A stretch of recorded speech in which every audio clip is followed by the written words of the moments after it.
नमस्कार दोस्तों, मैं रंजना तिवारी। आज आप सब लोगों के लिए एक बहुत ही प्यारा, बहुत ही सुंदर एक महंगाई पर गीत लेकर आई हूँ। गीत बड़ा प्यारा है, इसलिए गीत को पूरा सुनना, लास्ट तक सुनना। जैसा होगा अपनी राय कमेंट के माध्यम से जरूर भेजना कि हमारा गीत आप सबको कैसा लगा। हाँ, गीत अच्छा लगता है तो शेयर जरूर करिएगा और गीत कैसा लगे कमेंट के माध्यम से जरूर भेजिएगा। महंगाइया उठल बड़ी जोर, बजरिया मसोर भये।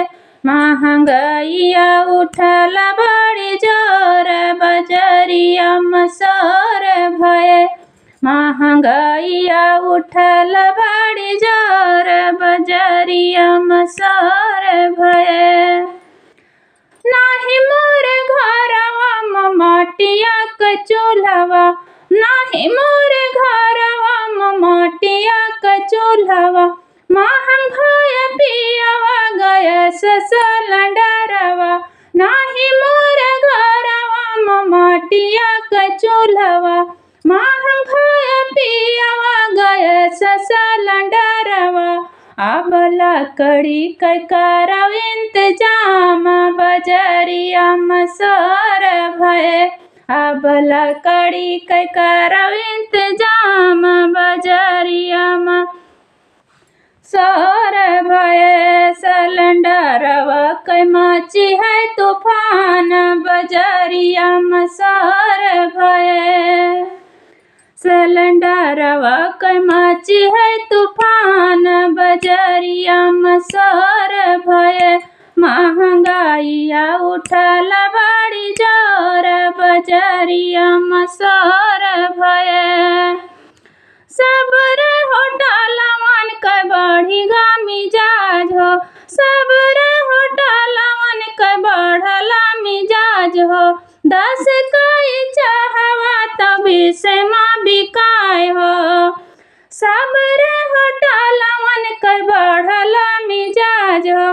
10 कई चाहवा तभी से माँ बिकाय हो। अब नौकरिया कै करव इंतजाम, बजरिया मसोर मचे। नौकरिया कै करव इंतजाम, बजरिया मसोर भये।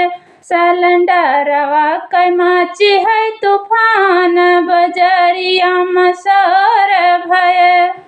महंगाइया उठल बड़ी जोर, बजरिया मसोर भये।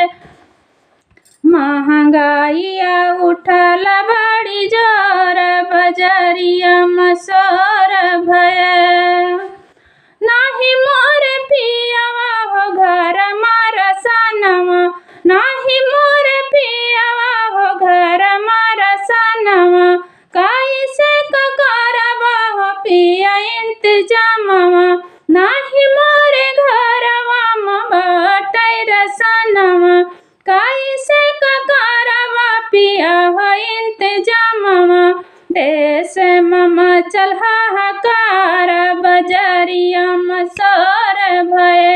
अब देश में मचल हाहाकार, बजरिया मसोर भये।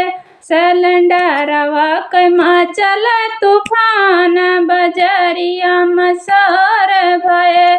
सिलेंडरवा कै मचल तूफान, बजरिया मसोर भये।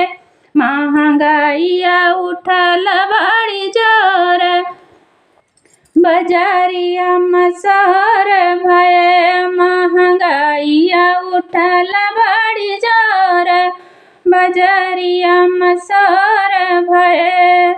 महंगाई दलिया हो महंग तरकारिया, महंगाई बदलिया महंग तरकारिया।